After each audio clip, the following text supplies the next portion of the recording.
On this episode of Newt's World, the lives of these men are essential to understand the American form of government and our ideals of liberty. The Founding Fathers all played key roles in securing American independence from Great Britain and in the creation of the government of the United States of America. And now, the life of Thomas Paine.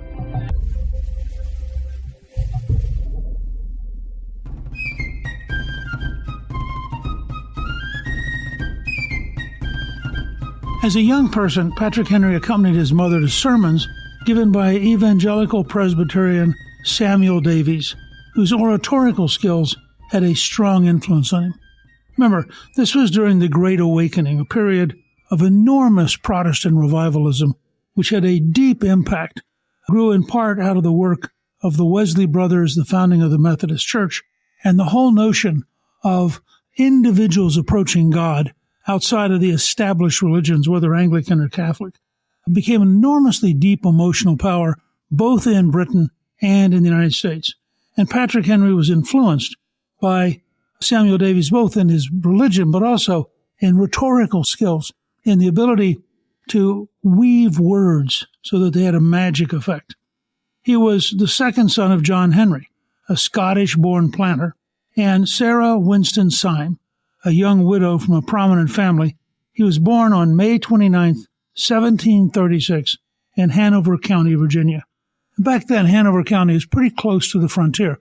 We tend to forget, because we're used to a continent-wide America, that in the early phases, the American colonies were really a thin layer along the coast. And as you went towards the Blue Ridge Mountains, you were beginning to get into Indian country, and you were beginning to get into a very different wilderness area.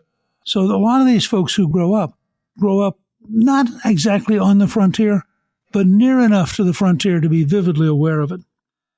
Up until the age of 10, Patrick Henry was sent to a neighborhood school.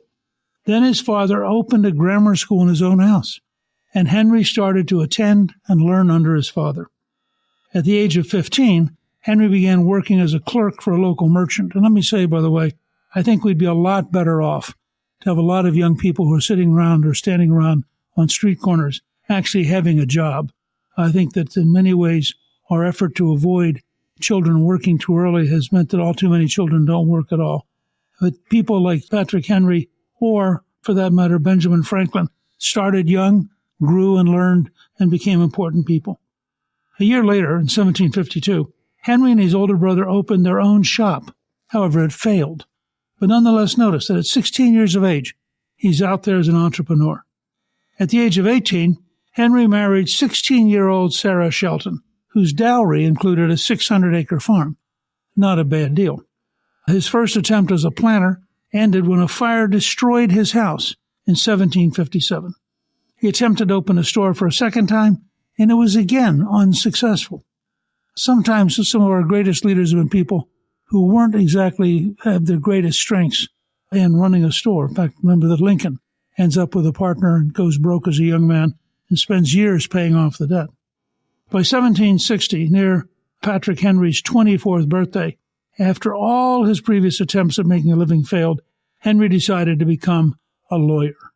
I won't go into my own biases here, that once you fail at everything else, you could become a lawyer, but nonetheless, that's what he did.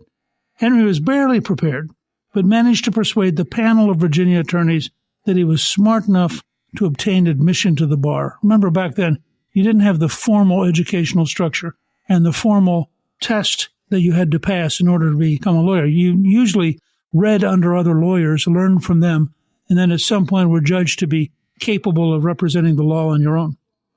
Within a few years after his admission to the bar, he had a large and profitable clientele. I think part of that was because he really was articulate, and he really could weave words for a jury, and he liked people. He just had a natural proclivity for talking to people, and so folks knew that he was approachable, they could take their problem to him, and he tended to win the cases. One of the most famous cases, Henry argued, was the Parsons Cause case. The Anglican Church in Virginia at the time was funded through public revenues, and clergymen were paid in tobacco. When a severe drought caused shortages, the price of tobacco went up from 2 cents per pound to 6 cents per pound. In response, the Virginia legislature passed the Two-Penny Act in 1758, which set the value of the contracts that the clergymen got paid to be the normal market price before the price of tobacco went up. Well, that, of course, led to the clergymen's salaries being pretty dramatically reduced. They thought they were going to get 6 cents a pound. Now they were told they could only get 2 cents a pound. The clergy appealed to authorities in England, who then overturned the law and encouraged the ministers to sue for back pay. In Hanover County, the Reverend James Morey sued his parish vestry for back pay. In December 1763, a young Patrick Henry argued on behalf of the vestry that England changing the law was an overreach of British authority. Now think about this in the context of how it's going to evolve from here. Here he is in 1763 arguing the following, quote, "The Act of 1758 had every characteristic of a good law, and a king, by annulling or disallowing acts of so salutary a nature, from being father of his people, degenerated into a tyrant, and forfeits all rights to his subjects' obedience." Now think about this language. And by the way, in the British system at that time, this could have counted as treason. He says, degenerated into a tyrant. Remember, he's referring specifically to the King of England. Forfeits all rights to his subjects' obedience. And this is over a simple law involving the payment to clergy of tobacco. Henry persuaded the jury to award Morey a minimum compensation of 1 penny. Henry's role in the case helped launch his political career. In 1764, Henry moved to Louisa County, where he was elected to the Virginia House of Burgesses. He was sworn into office on May 20th, 1765. And this is a very, very key time in American history, because later that month, that is May 1765, Parliament passes the Stamp Act. Now, what was happening was the British had spent a huge amount of money winning the French and Indian War, or the 7 Years' War was called in Britain. And in the French and Indian War, they had conquered Canada. So that had eliminated the primary threat of Indians to the colonists. The British attitude was, since we've now liberated you from this threat, we should have your help in paying off the debts we ran up during the war. The American colonists, of course, who, as Paul Johnson once said, probably had the lowest tax rate of any people in civilized history and resented every penny of it. The colonists were not particularly grateful. They figured the British king had won because that was to his advantage, and they had no interest in helping him pay off the debt. So the Parliament passes the Stamp Act in order to try to get money out of the colonies to pay off the debt that had grown up during the 7 Years' War. Henry authors the Virginia Stamp Act resolutions in response to the Stamp Act of 1765. During heated debates in the House of Burgesses, Henry compared King George III to both Julius Caesar and Charles I. Charles I, remember, is the English king who in the Civil War is beheaded, noting that George might, quote, profit by their example. Now, what's he saying? He's saying, well, Caesar, who, of course, was assassinated by people who feared he was going to become a dictator, and Charles I, who literally had his head cut off by his subjects. When you say somebody might profit by their example, he's kind of indirectly suggesting that the king might, in fact, lose his head and his life if he continues down this road. Henry introduced 7 resolutions. 5 of those resolutions he introduced during the debate. The 5th one was adopted by a margin of 1 vote. But the next day, under pressure from the governor, the House of Burgesses rescinded the resolution and had it erased from the official record. His 5th resolution read, now think about this because this is the very beginnings of the movement towards independence. Quote, resolved, therefore, that the General Assembly of this colony, with the consent of His Majesty or his substitute, have the sole right and authority to lay taxes and impositions upon its inhabitants, and that every attempt to vest such authority in any other person or persons whatsoever has a manifest tendency to destroy American freedom. Now, there are 2 things that are important about this. The first is this is an assertion that only the colonies can tax themselves, that London cannot tax them. Second, notice the word he uses. He doesn't talk about Virginia, to destroy American freedom. And it's one of the earliest references that this is about to become an American revolution, not just a colonial revolution of individual colonies. Virginia's royal governor, Francis Fauquier, prevented the publications of all 7 of Henry's resolutions, including the one that was struck from the record, from being published in the Virginia Gazette. Despite the governor's attempts to suppress this information, within a few weeks, Henry's resolutions were published in other colonies, including Maryland, Rhode Island, and Massachusetts. He's beginning to get a national audience for what he's saying and how he's doing it. Henry continued to serve in the House of Burgesses throughout the 1760s and the early 1770s. In September 1774, Henry and 6 other Virginia delegates traveled to the First Continental Congress. In all, 56 delegates from 12 colonies came to Philadelphia. Henry believed the colonies were on the path to war and declared, quote, "Distinctions between Virginians, Pennsylvanians, New Yorkers, and New Englanders are no more. I am not a Virginian, but an American." Now, this is a revolutionary statement. You'll notice that when you get to the American Civil War, some 70 years, 80 years later. At that point, you have people say, well, Robert E. Lee's a good example. He breaks his oath as a West Point graduate to side with Virginia. So he didn't quite get what Patrick Henry was getting at, which is that Henry was an American now. He saw the future as all the colonies working together, not as a Virginia rebellion, but an American rebellion.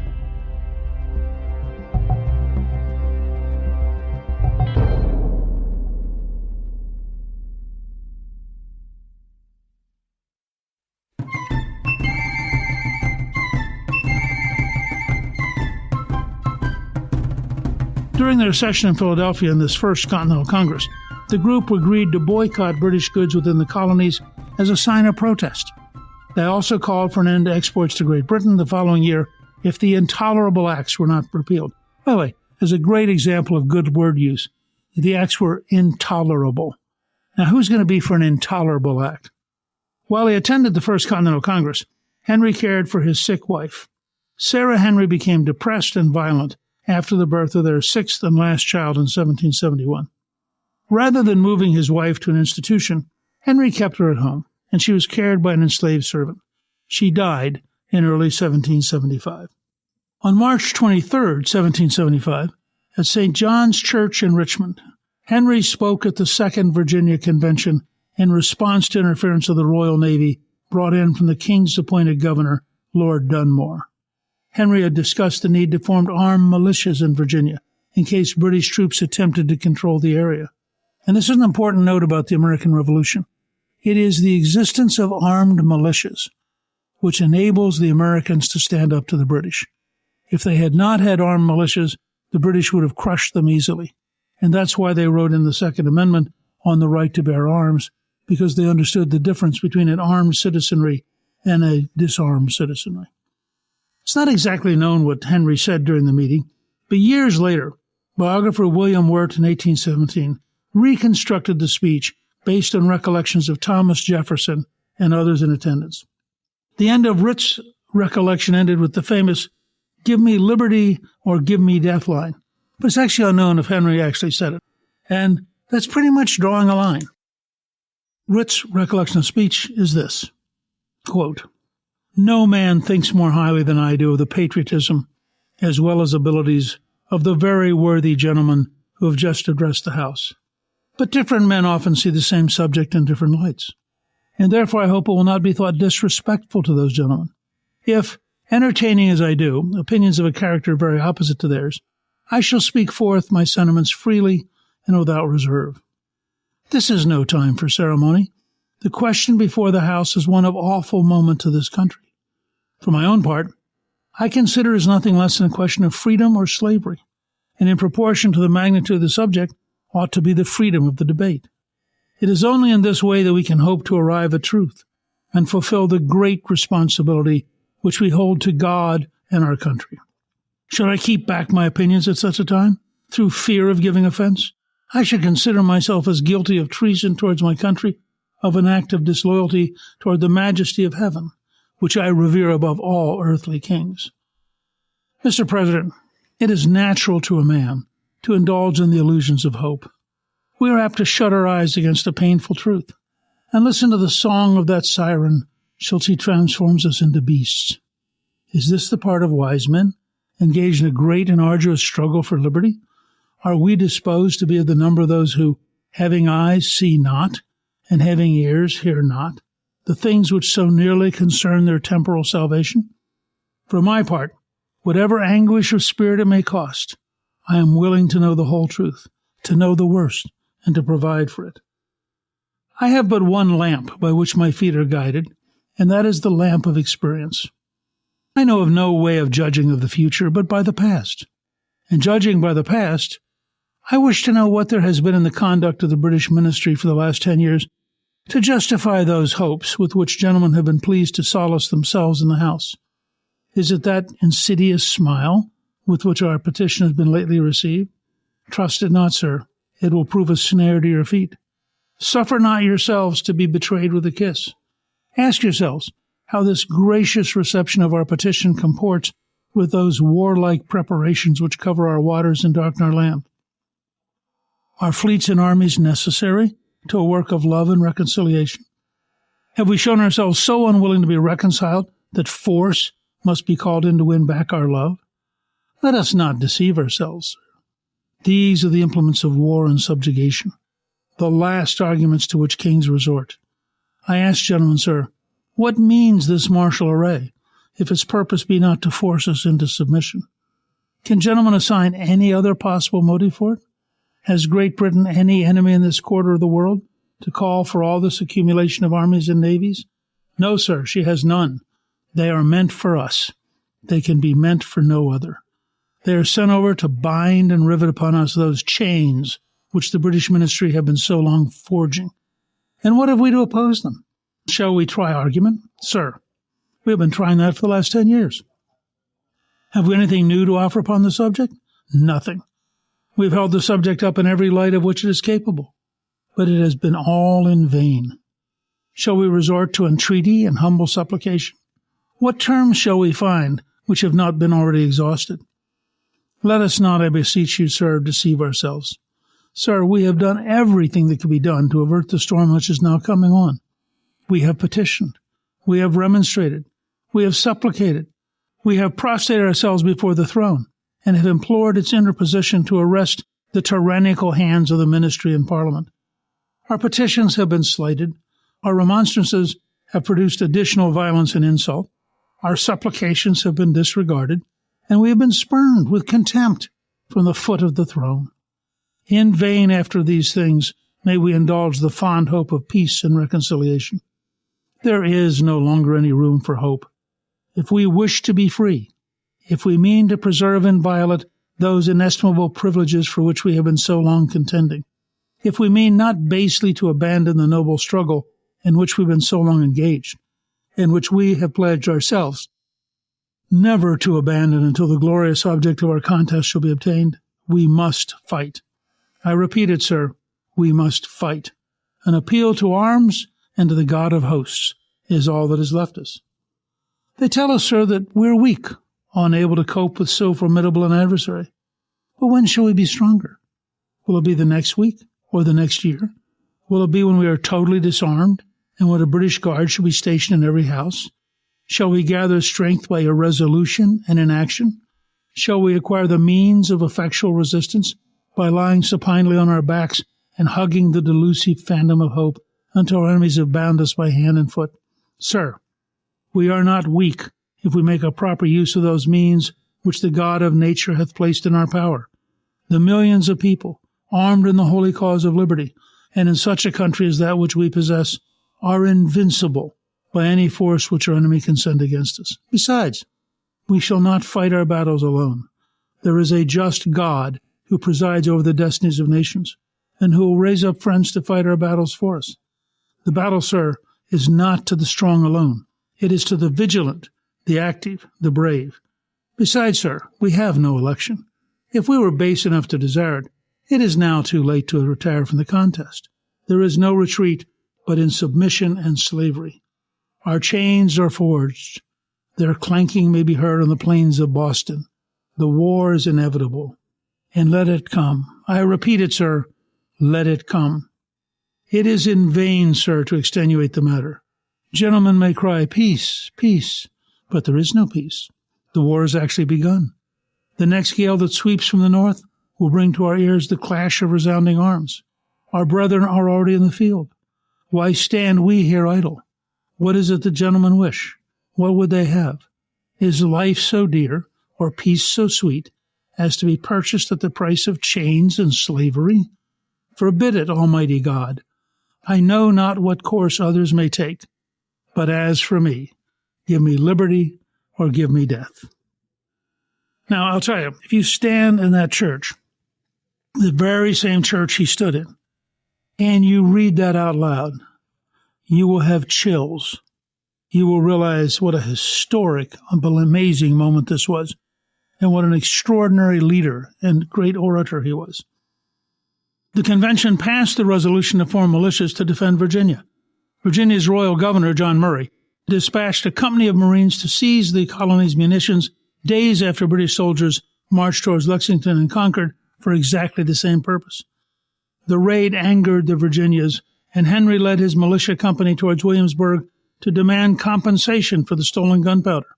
In response, Murray issued a proclamation on May 6, 1775, denouncing, quote, a certain Patrick Henry and a number of deluded followers who have taken up arms and put themselves in the posture of war. He also directed, quote, all persons upon their allegiance not to aid, abet, or give countenance to the said Patrick Henry, close quote. Of course, all this did is it made Patrick Henry really well known. It strengthened his reputation. The governor had, in fact, increased the power and the capacity of his opponent. On May 10, 1775, Henry attended the Second Continental Congress. Henry was asked to prepare the colony's final petition to the king, but his draft was considered too radical. Frankly, listening to that speech, you can imagine why. Fellow Virginia delegate Richard Henry Lee attempted a second draft, but Congress opted for Pennsylvania's John Dickinson's draft, which had a much gentler rhetoric. While Henry was in Philadelphia, the Virginia Convention created 2 provincial regiments and elected Henry colonel of the 1st Virginia Regiment and commander of the overall militia. Henry tried to recruit and organize the troops, but in December 1775, William Woodford in the 2nd Virginia Regiment was sent to challenge the British Army near Fort Norfolk in the Battle of Great Bridge. Henry, after being passed over for leading the battle, decided to resign his commission. Many of the soldiers he recruited threatened to leave because Henry was leaving, but he persuaded them to put the American cause first and accept their new leadership. During the Virginia Convention of 1776, Henry helped to write Virginia's new constitution. Remember, these colonies become states are all writing constitutions, which is great preparation a decade later when they will have to go to Philadelphia to write the Constitution of the United States. So Henry's there in 1776, helping write Virginia's new constitution, its Declaration of Rights, and a resolution to Congress proposing independence.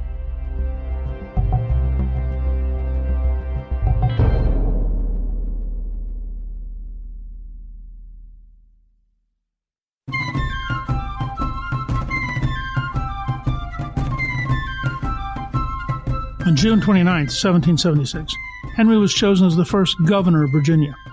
As governor, Henry worked closely with George Washington to raise and equip forces. Henry was reelected twice for one-year terms and served as governor until June 1779, when he was succeeded by Thomas Jefferson. Henry remarried in October 1777, and he and his second wife, Dorothy Dandridge Henry, had 11 children together, adding to the 6 children from his first wife.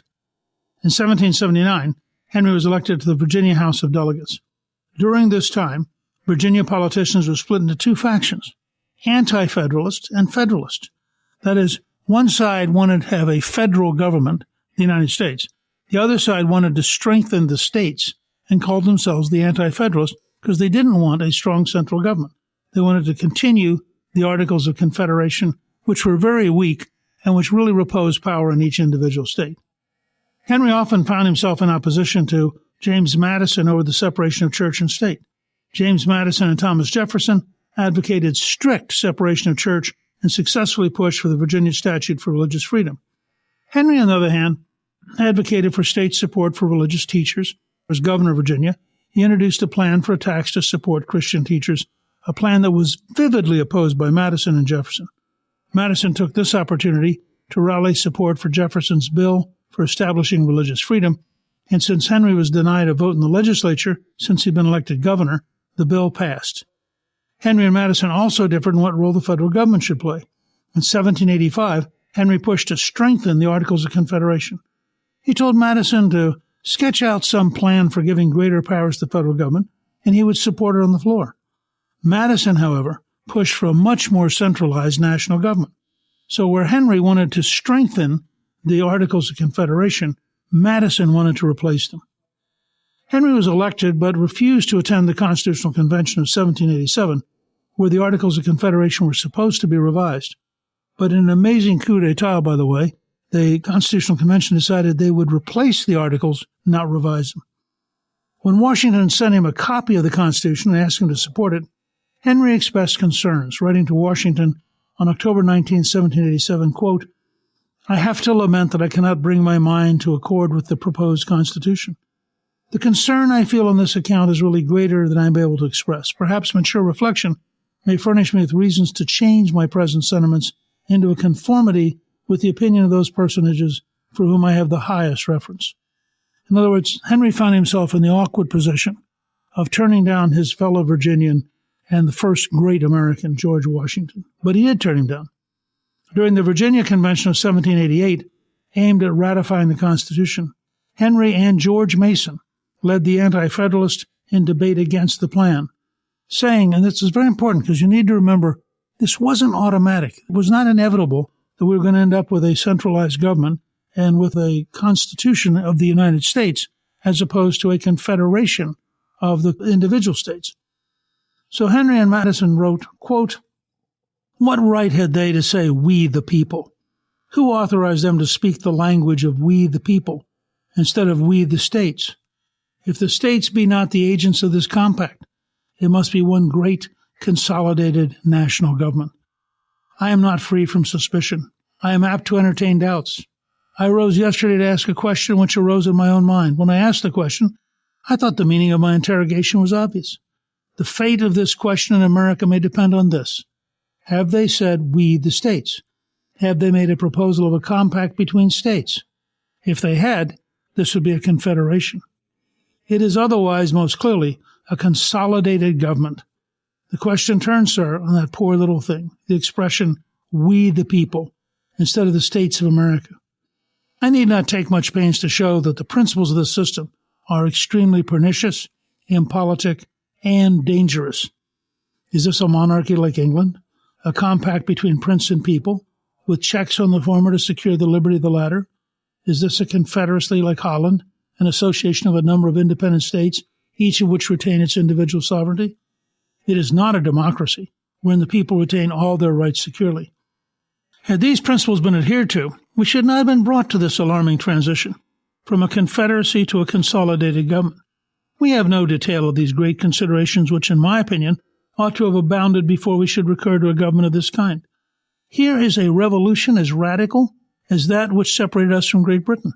It is as radical if in this transition our rights and privileges are endangered and the sovereignty of the states be relinquished. And cannot we plainly see that this is actually the case? The rights of conscience, trial by jury, liberty of the press, all your immunities and franchises, all pretensions to human rights and privileges are rendered insecure, if not lost, by this change so loudly talked of by some and inconsiderately by others. Is this same relinquishment of rights worthy of free men? Is it worthy of that manly fortitude that ought to characterize Republicans?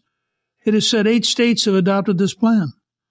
I declare that if 12 states and a half had adopted it, I would with manly firmness and in spite of an erring world, reject it. You are not to inquire how your trade may be increased, nor how you are to become a great and powerful people, but how your liberties can be secured, for liberty ought to be the direct end of your government. Now, obviously, this is a huge fight between those who want America to become a country and those who want America to become a confederation of independent states. On June 4th, 1788, in a speech during the Virginia Ratifying Convention, later entitled, "A Wrong Step Now and the Republic Will Be Lost Forever," Henry said, quote, "I conceive the Republic to be in extreme danger. If a wrong step be now made, the Republic may be lost forever. If this new government will not come up to the expectation of the people, their liberty will be lost, and tyranny must and will arise."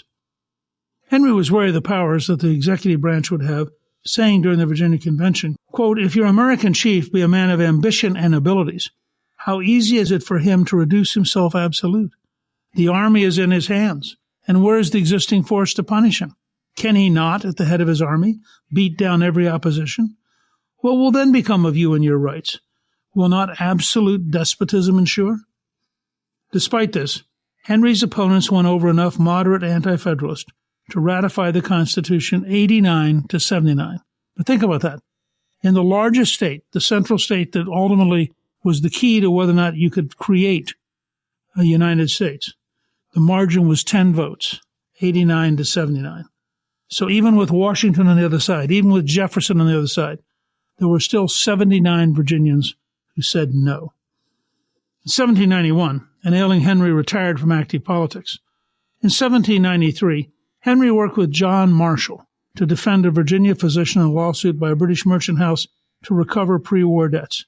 Henry won, cementing his reputation as a lawyer. Washington in 1799 convinced Henry to return to politics after the Kentucky and Virginia resolutions were passed. Henry stood again for election to the Virginia House of Delegates in the spring of 1799, and he delivered his last public speech on his election day. Quote, "If I am asked what is to be done when a people feel themselves intolerably oppressed, my answer is ready. Overturn the government. Wait at least until some infringement is made upon your rights that cannot be otherwise redressed. Otherwise, like failed republics of the past, you might bid adieu forever to representative government, for you can never exchange the present government but for a monarchy." Henry won the election, but he died on June 6, 1799, a few months before the assembly was to be convened. He was 63 years old. Henry left a small envelope with his last will and testament. Inside, in addition to his will, was a single sheet of paper with his 1765 resolutions against the Stamp Act. And on the back, he left a brief message about his resolutions. It said, quote, "The within resolutions passed the House of Burgesses in May 1765. They formed the first opposition to the Stamp Act and the scheme of taxing America by the British Parliament. All the colonies, either through fear or want of opportunity to form an opposition, or from influence of some kind or other, had remained silent. I had been for the first time elected a Burgess. A few days before was young, inexperienced, unacquainted with the forms of the House and the members that composed it. Finding the men of weight averse to opposition, and the commencement of the tax at hand, and that no person was likely to step forth, I determined to venture, and alone, unadvised and unassisted, on a blank leaf of an old law book, wrote the within. Upon offering them to the House, violent debates ensued. Many threats were uttered, and much abuse cast on me by the party for submission. After a long and warm contest, the resolutions passed by a very small majority, perhaps of 1 or 2 only. The alarm spread throughout America with astonishing quickness, and the ministerial party were overwhelmed. The great point of resistance to British taxation was universally established in the colonies. This brought on the war, which finally separated the two countries and gave independence to ours. Whether this will prove a blessing or a curse will depend upon the use our people make of the blessings which a gracious God hath bestowed on us. Pretty good line for today, too. On June 14, 1799, the Virginia Gazette announced the death of Patrick Henry, writing, quote, "As long as our rivers flow, our mountains stand, Virginia will say to rising generations, imitate my Henry." It's about as good a cause for liberty, for freedom, for thinking clearly, for having the courage to stand for what you believe, as anything I've ever heard or read. And Patrick Henry was essential in defining the cause of freedom, essential in establishing that we had to be a country that was free, and courageous in his willingness to stand up when necessary to the British King and when necessary to George Washington. He's a life worth studying, and he was a remarkable advocate for the freedom which we now cherish. Thank you for listening to Founding Fathers Week on Newt's World. You can learn more about Patrick Henry on our show page at newtsworld.com. Newt's World is produced by Gingrich 360 and iHeartMedia. Our executive producer is Garnsey Sloan, and our researcher is Rachel Peterson. The artwork for the show was created by Steve Penley.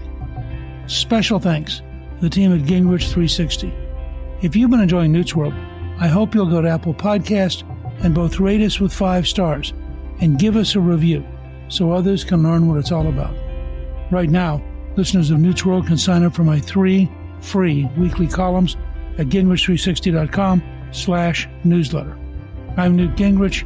This is Newsworld.